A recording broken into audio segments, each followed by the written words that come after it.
అయోధ్య నుండి వచ్చిన శ్రీరామ అక్షింతలు జగిత్యాల జిల్లా మెట్పల్లి మండలం వెల్లుల్ల గ్రామానికి గడప గడపకు పంపిణీ కార్యక్రమానికి వచ్చిన సందర్భంగా గ్రామంలోని మహిళలు మంగళహారతులతో శోభయాత్రకు స్వాగతం పలికారు.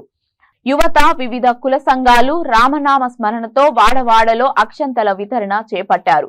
ఈ సందర్భంగా గ్రామ సర్పంచ్ గూడూరి రజని తిరుపతి మాట్లాడుతూ ఈ నెల 22 ప్రధానమంత్రి మోడీ ఉద్దండ పండితుల చేతుల మీదుగా విగ్రహ ప్రాణ ప్రతిష్టాపన జరుగుతున్న శుభ సందర్భంగా మా వెల్లుల్ల గ్రామానికి అక్షంతలు రావడం పూర్వజన్మ సుకృతంగా భావిస్తున్నామని తెలియజేశారు.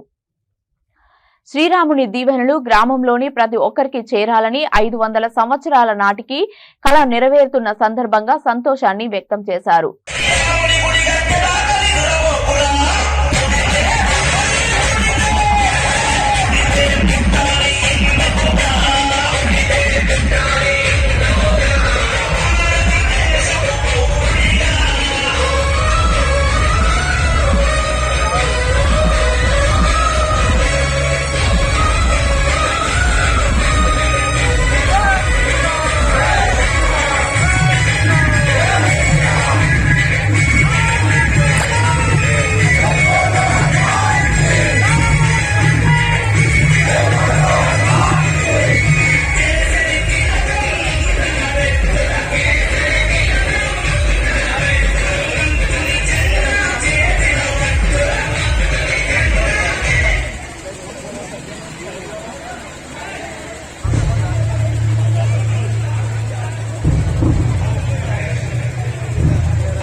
సర్వదా ఉండాలని చెప్పేసి ఆ భగవంతుని ప్రార్థిస్తాను.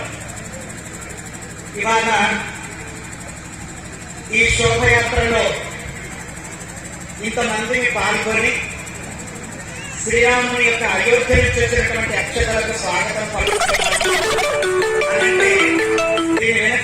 ఈరోజు అయోధ్య నుండి శ్రీరాముని అక్షతలు వచ్చిన సందర్భంగా వెల్లుల్ల గ్రామ ప్రజలు చాలా అదృష్టవంతులు. పురాతనమైన 500 సంవత్సరాల క్రితం నుంచి మనం దేవాలయ నిర్మాణం గురించి మనము ఎన్నో కలలు కన్నాము. ఇది చాలా అదృష్టంగా భావిస్తూ గ్రామ ప్రజలందరూ సుఖ సంతోషాలతో తూతోగలని అయోధ్య రాముని ఆశీస్సులు ఎల్లవేళ గ్రామ ప్రజలందరి మీద ఉండాలని కోరుతున్నాను. జై శ్రీరామ్. జై శ్రీరామ్. ఈరోజు అయోధ్య నుండి మా వెల్లుల్ల గ్రామానికి అక్షింతలు రావడం చాలా సంతోషం. ఇది మా వెల్లుల్ల గ్రామ ప్రజలు చేసుకున్న పుణ్యం అనుకుంటున్నాను. ఎందుకంటే అయోధ్య రాముడు 500 సంవత్సరాల క్రితం పుట్టి ఇప్పుడు ఈ రోజు గుడి కట్టడం చాలా సంతోషకరం. ఎందుకంటే అయోధ్య రాముడు గుడి లేకపోవడం చాలా ఇబ్బందికరం ఉంది. బీజేపీ ప్రభుత్వంలో కట్టడం చాలా సంతోషకరంగా భావిస్తున్నాను.